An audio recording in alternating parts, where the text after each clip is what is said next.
My best friend pretended to be my friend for years just to sleep with me. We met in college while living in the same shared house. The rent was cheap and everyone was broke, so about 15 men and women lived there. It was honestly a hellscape. The house was dirty and poorly maintained, but the people were nice and I made some really good friends there.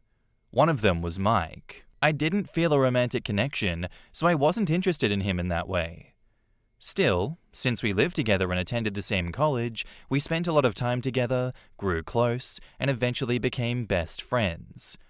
Over the next 5 years, we both dated other people and were always comfortable talking openly about our relationships. Mike never behaved inappropriately towards me and never crossed boundaries with his girlfriends. He was loyal, respectful, and a genuinely good person. That said, there were 2 moments when he showed romantic interest. When we first met, he flirted with me once, but I didn't reciprocate. Later, after I ended a 2-year relationship, about 4 years into our friendship, he flirted with me once again. This time, I turned him down more firmly. I wasn't unkind, but I wanted to be very clear so that there would be no false hope or confusion. That 2-year relationship breakup was very difficult, and I needed a lot of therapy afterward. Honestly, that was the main reason I turned Mike down. I had just come out of a bad relationship and didn't want to jump into another one. That wouldn't be smart or healthy. That was over 1 year ago. I've been single for quite some time now and haven't been casually dating either. I used this time to heal and grow. Which brings me to this past week. Mike and I have been talking every day, without fail, for over a year. We talk only through messages and calls since we now live very far apart. He decided to come visit me. I was really happy about it. I offered him to stay at my place to save money. I live alone and have space, so I prepared a spare bed for him before he arrived. When he got here, it wasn't awkward at all. We've known each other for 5 years and have been best friends for most of that time, but as New Year's Eve approached, he asked if he could kiss me. This time, I felt like I was in a place in my life where I could trust again. I had known Mike for years, and I believed he wouldn't hurt me, so I said yes, and we kissed. We are older and more mature now, so the kiss naturally evolved into something more intimate. During the rest of his visit, we shared a very personal and intimate experience. We slept in the same bed, took showers together, watched movies cuddling, and even went to the movies holding each other the entire time. It felt natural, personal, and cozy. Then his visit ended, and he went back home. I wasn't expecting a full-blown relationship or even a friends with benefits situation. I simply expected us to talk about what had happened and figure out what it meant or where we should go from there. But now he doesn't reply to my messages anymore. We used to talk every day for hours, and now there is only silence. In the comments, Sufficient Ad says, "I'm not convinced the silence is because he pretended to be your friend for 5 years. Even talking every day for a year, solely to sleep with you once. That doesn't make sense. That's way too much time and effort. Also, people cannot consistently fake who they are and their intentions for that long, with that much communication, without occasionally slipping up and showing cracks in the mask. You said he was loyal, respectful, and a genuinely good person that entire time. In my opinion, it's likely to be a more complicated and deeper attachment, psychological as well as physical. It's hard to know the exact reason for the silence. It could be that he thought that he wanted the hookup, but then afterwards panicked and felt overwhelmed by the situation and how it escalated into the closeness that you described. It could be that he wanted to be more of a friends with benefits situation and not a relationship, and is avoiding you because he's scared that you're going to want more. It could be that he wants more, but is scared to ask in case you reject him. It could be that he currently is in a relationship or a dating situation with someone else, and he has cheated on them with you, and the silence is regret and guilt. Sadly, none of that helps with dealing with the situation on your end if he won't communicate. I'm sorry that you're going through this." OP replies, "I'm sure he's not a cheater, and everything was very mutual, often initiated by him. That's why the ghosting is so confusing. Thanks for your input." So, why didn't you bring this up directly the next day? OP says, he was on the road the next day, so I wanted to give him space. But then he started ignoring me afterward as well. Take it from a guy, if he only wanted to fuck you, he wouldn't have stuck around for 5 years. Only fictional characters are that desperate. Consider that he may be a human being that needs time to process before you jump to conclusions. Stop feeding off Hollywood and internet tropes and treat him like a person. He did the same for you for 5 years? OP says, that's a good point. Thank you. I feel like the most likely case is that he's just ghosting you here. It's a shitty thing to do, but it wouldn't be the first time. I am also considering that he may be a human being that needs time to process, and that he's given her that respect, she should give him that respect back. But unfortunately, not everyone is perfect at communicating what's going on, what they're feeling, why they're feeling that way, what they would like from the situation going forward. Sometimes you do just have messy situations like this, where the song I Want to Ruin Our Friendship, We Should Be Lovers Instead comes up, and then this happens. I really think that he's just avoiding a tough talk and doesn't just want to tell her, hey, that was just a fun weekend, we were just hooking up, but we're still friends. Thumbs up emoji. It's not a good look. It doesn't feel good to say something like that, but that's truly how I feel he's feeling. But avoidance is not the answer. Ghosting is not cool, especially in situations like this. Maybe other situations I can give it a green light. And now, on to the update. So a lot of people asked for an update, and I didn't think that there would be one for a few more days. But here it is, the final outcome. Mike messaged me. He sent a text like usual, completely ignoring the ghosting and everything that had happened between us. I replied normally, and we talked a bit about nothing in particular. I was at work at the time, so I waited until I got home to ask him directly what was going on. When I got home, I sent him a message saying that I felt like he had been avoiding me. He replied that he wasn't avoiding me, that he was just busy playing games and forgot to talk to me. He also said that he didn't think the vibe between us was weird or different. I then asked him what our week together had meant to him. He said that it was just a couple of friends having fun and nothing more. He doesn't want anything romantic with me. So yeah, this isn't the happiest update, but it's definitely the most realistic one.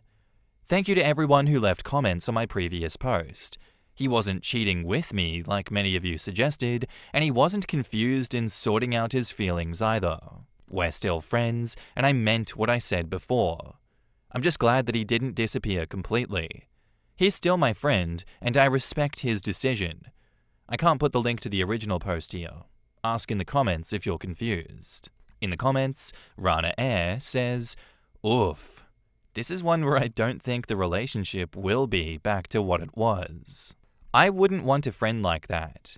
He's not a friend, and he was testing the waters. He used his best friend, and I can't imagine wanting anything to do with this person. When you get intimate with someone, you show them a different side of yourself. You're revealing something that can't just be put back into a box. He wants it to go back to the way that it was because he doesn't want anything else from the experience other than what he got, and that's just shitty. He should have had the balls to say something, not spend a whole weekend and then some afterwards to initiate contact. I would defriend this person and move on. That's a wild twist. I hope you're doing okay after all that. OP says, I'm fine. Just a little bummed out. I feel like I may have read too much into our week together, but then I remember how many times he called me love, and I realized that maybe he was just playing, and that it's not my fault for reading into it. Well, that's an awful nice way to say that he was being manipulative. Quote, we're older and more mature now, so the kiss naturally evolved into something more intimate. Wait, what? Okay, was somebody going to tell me what age we stop being allowed to kiss without fucking? Because I've been playing that by ear basically my whole grown life, and I need to know if it's somebody's job to write me a ticket. It's less a line graph and more a bell curve, because you probably don't want to imagine your parents fucking every time they have a kiss either, so whatever age you are now is the top of the curve, and whatever age one of them is at the lower end of it. It's a rolling scale. She may be more mature, but he's not. He really was only interested when he couldn't have her, and when he got her, he wasn't interested. OP can't see it, and it's gonna break her a little more when she does. She's definitely not a year out from a terrible breakup that put her in therapy, but she's been talking to this dude daily. She should stop talking to Mike and increase her therapy visits. Yeah, I tend to agree with that one. I think the friendship should be over, but the way that OP is talking, yikes, please, OP, end that friendship. That's not healthy for you. That wasn't friends having fun. Don't let Mike gaslight you.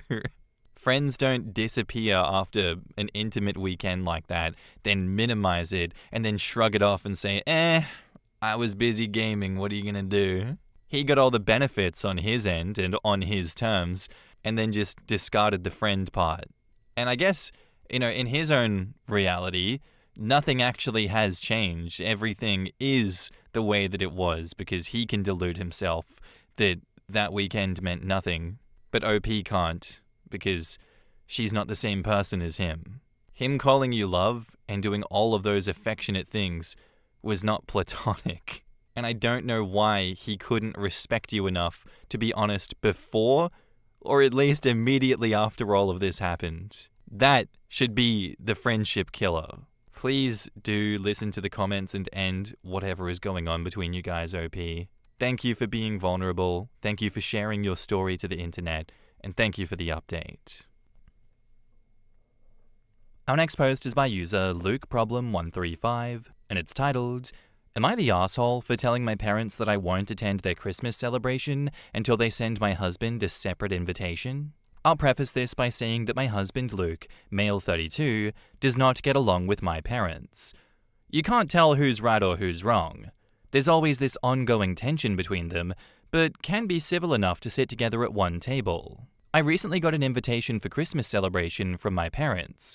The invitation included me and Luke, but Luke thought this was somewhat rude and disrespectful because he believes he should get his own invitation and not have his name mentioned as an extension to mine.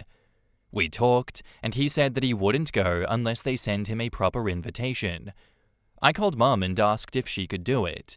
She thought it was ridiculous and said that she and Dad did the same with my sister and her husband. I told her it was fine, but Luke can be sensitive like that, and so a simple invitation in the form of a text directly to him will fix it.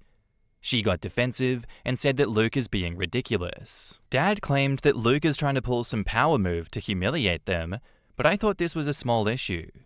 They still thought that it was ridiculous, so I told them that I won't attend if they don't send him a separate invitation because he won't attend if he doesn't get it. This blew up, and my sister started arguing, saying that Luke needs to get over himself, and shamed me for trying to force our parents to send him an invitation by saying that I won't come if they don't. We haven't talked after that, and we're waiting as of now. In the comments, Luke is the arsehole, and you're the arsehole for condoning it.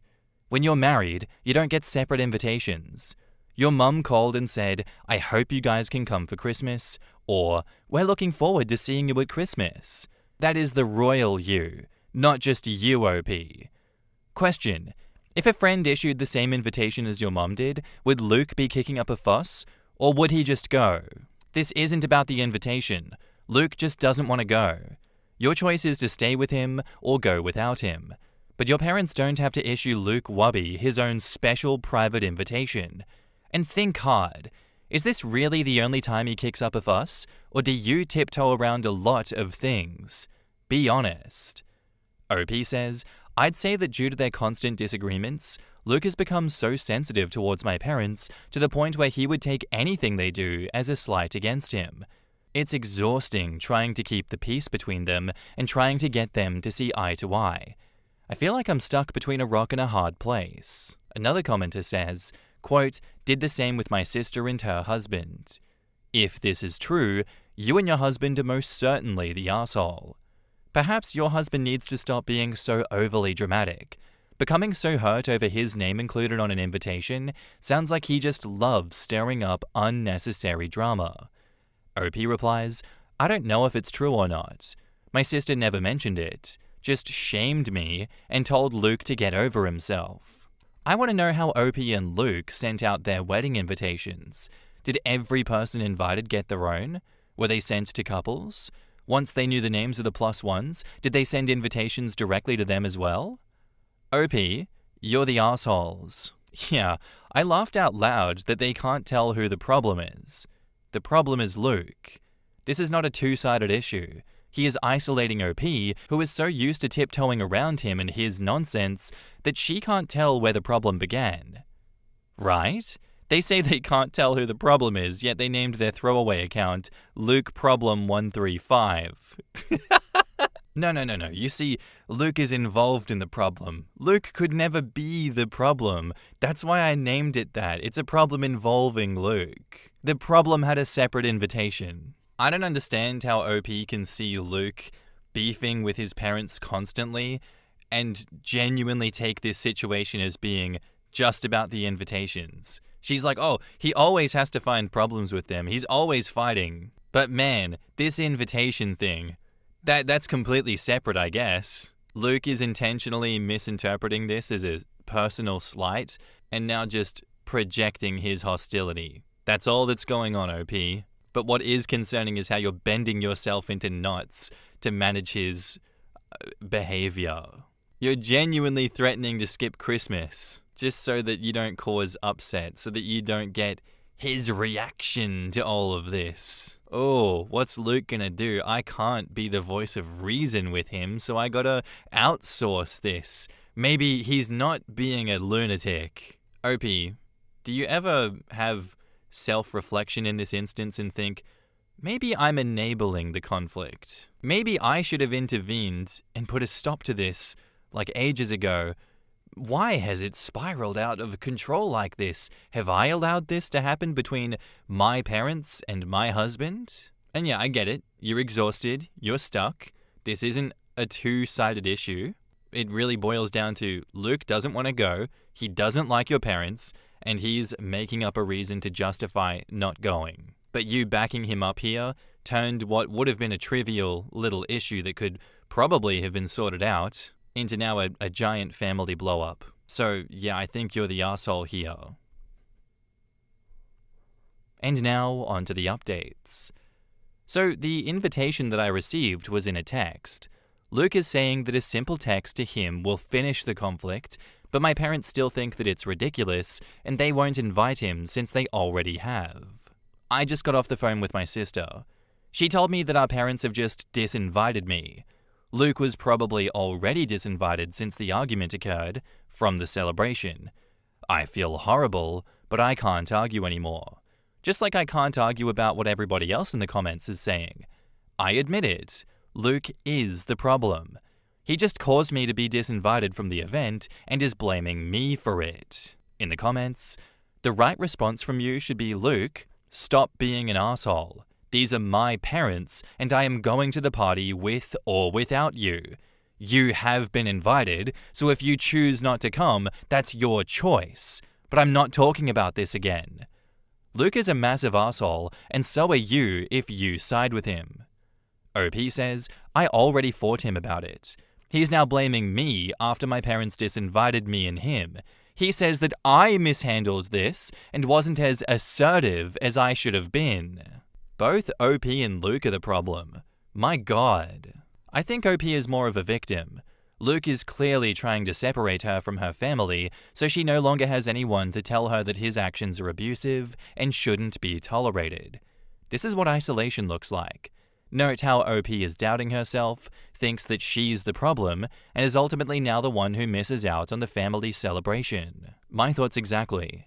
OP needs to get out of this marriage before things get worse. I didn't really think about that in the first post, but now it kind of makes sense. I hope that she does see those comments as well, and doesn't just delete her account. Maybe we can find Luke's solution 123 out of all of this. You're the collateral damage of Luke's behavior, but it seems like he's intentionally trying to isolate you and stop you from hearing out other people that could point out that he's being abusive here and intentionally manipulative. His behavior is not normal, and you should not go along with it. You should push back. I fully expected him to just continue being like, your parents are assholes, this, that, and the other, but not having you directly be involved in this. But the fact that he's like turning it on you and saying that it's now your fault, that's crazy. That's not right. Don't listen to him, OP. Also, I don't blame your parents for putting up a boundary and disinviting you, because from their point of view, that's understandable. They kind of got cornered here and bullied once again. But yeah, take this seriously, OP, and recognize that this pattern will repeat. Probably start planning an exit from this relationship you have with this man. I don't think he's good for you. So, not the asshole for realizing that maybe it's time to wake up. Our next post is by user DogInMe, titled, I only want one thing for Christmas and it never happens. Am I overreacting? I should start by giving a background as to who I am. I'm 27 years old, I live about an hour from my hometown, and I visit my folks pretty regularly, but especially for holidays. Now, I realize I've lost many of you with my age. I understand that in a large number of families, only kids really get Christmas gifts. And you may be right, but in mine, adults gift to adults, kids gift to kids gift to adults gift to kids. Everybody gets something. Now, I hate telling people what I want for Christmas/birthday stuff. It feels entitled. I know, ironic posting a complaint on Reddit and then saying I'm not entitled to ask for stuff. Since I was 12, I didn't want people to get me birthday gifts or throw me a party, and largely my family respected that. But that still left Christmas. Now, when my grandpa was alive, I remember he would always go to the local European grocery. He was an ethnic Hungarian from Austria and get a few of those chocolate oranges. The big ones you have to smack on the table before opening to get the pieces to separate. He died back in 2017 and I miss him terribly. And every year when my family asks, what do you want for Christmas? I tell them, one of those chocolate oranges like Papa used to get. And they never do it. Now, I know that sounds super silly. Why don't you just get your own damn orange? I don't know. It just isn't the same somehow. It's a thing that I associate with my family just having it home suddenly around Christmas. And I'm chasing that experience. And I know it'll never be the same, but still. I just remember cracking them open with my cousins and walking around the room to all the aunts and uncles going, hey, over here, I'll take a piece. And I just miss that a whole lot. Every year, what do you want for Christmas? Chocolate orange. And every year, no chocolate orange. Literally the only thing I ask for. And I know I shouldn't be upset about it. There are people who don't even get a decent meal on Christmas, let alone presents, but somehow, year after year, I get a few Temu or Five Below things, which will be thrown out pretty much as fast as they came in. And I question, well, why the hell didn't they just get the damn orange? It would have cost less, been more appreciated, and been consumed only marginally faster than the other junk. It's literally the only thing I ask for. This year, I've got my dad a new seat cover and slow-moving vehicle triangle for his tractor. I got my brother, who just started college, a used folding bike and replaced the tires, grips, greased the chain, etc. because he doesn't want to bring his bike from home up and have it stolen. I got a few jigsaw puzzles for my stepmom. She likes to do them, and a set of Lincoln logs for my cousin's kids. And I'm excited to watch them open the presents I got them. And I'm sure whatever they got me will be great. But I just get so disappointed every year when there is no damn orange. And this is 8 years since Papa died. And well, I don't know. There's nothing really significant about 8 years, but I'm just certain that come Christmas morning, if there's no damn orange, I'm gonna lose it. In the comments, General Visual says, may I gently suggest you restart the tradition? Get some for either your close family members or the kids or whoever, and do it every year. Then you can enjoy carrying on a tradition to honor your grandfather. I can't say that you're overreacting or not, but you can make it into something nice. Exactly. Buy your own oranges and take them to Christmas. Don't dwell on it. You're not wrong to be bothered about it, but let it go. Enjoy them with your family. You can now carry this precious memory on.